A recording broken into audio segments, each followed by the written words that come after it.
مباراة بيراميدز هي أهم مباراة بالنسبة لريبيرو مع النادي الأهلي، مباراة يا إما يكتسب ثقة الجمهور مرة تانية ويديله فرصة إنه يكمل ويقدر يقدم مستوى أفضل من اللي كان بيقدمه، أو الموضوع هيكون صعب جدا إنه يكمل الفترة اللي جاية وهيكون في ضغط كبير حتى لو كمل. تشكيل النادي الأهلي أمام بيراميدز الكل متوقعه تقريبا: شناوي، هاني، اشرف داري، بيكهام، ناحيه الباك ليفت كريم فؤاد، خط الوسط ديانج ومحمد علي بن رمضان وزيزو، قدامهم تريزيجيه واشرف بن شرقي ومعاهم محمد شريف. الكل كان متوقع التشكيل ده تقريبا، ولكن في المقابل بيراميدز اعتقد انه مش هيلعب بطريقه لعب 4-3-3 لانه صعب يلعب بالطريقه دي في ظل انه ما عندوش باك رايت، ومحمد الشيبي طبعا مش موجود لانه اتطرد المباراه الاخيره. تشكيل بيراميدز: شناوي، محمد حمدي، احمد سامي، واسامه جلال، وناحيه الباك رايت المفترض على الورق انه كريم حافظ اللي هو اللاعب الاشهر اللي بيلعب باك ليفت اصلا. فعلشان كده بقول لك ان طريقه اللعب مش هتكون 4-3-3، وصعب حتى انه يلعب باربعه ورا لان كريم حافظ مش مكانه. خط الوسط: مهند لاشين، الكارتي، وبلاتي توريه. ثلاثي الخط الامامي: ايفرتون دا سيلفا، قطه، ومايلي.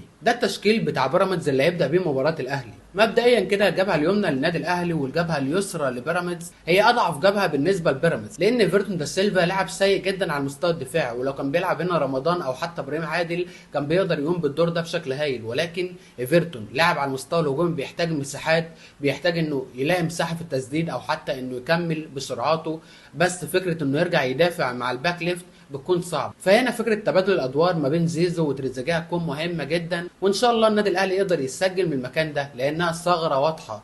الا بقى لو لعب بطريقه لعب 3-4-3 او 5-3-2 هنشوف هيلعب بطريقه لعب عامله ازاي. بس لازم محمد علي بن رمضان ياخد الادوار بتاعت بوكس تو بوكس، ما يكونش قدام دايما، يكون قادر يحضر اللعب لان ديانج فعلا كورته مش افضل حاجه في تحضير اللعب. ولكن في المقابل الادوار اللي ياخدها محمد علي بن رمضان انه يكمل داخل الصندوق دي بتشكل خطوره كبيره، وهو افضل من شريف في لعب الضربات الراسيه فيقدر يشكل خطوره. بس الاهم بالنسبه لي انه يقدر يستلم من نص الملعب ويعمل ربط ويكون قريب جدا من الخطوط او اي لاعب حامل الكوره علشان ما يكونش في ازمه في نص الملعب بالنسبه للنادي الاهلي. اتمنى النادي الاهلي يقدم مباراه كبيره ونقدر نفوز بنتيجه واداء ونقدر نقدم مستوى جيد ان شاء الله. قول لي توقعك في الكومنتات تحت، وقول لي مين هيكون نجم مباراه النهارده بالنسبه للنادي الاهلي. هستنى الكومنت بتاعك ونتقابل بعد المباراه باذن الله. نتقابل بخير.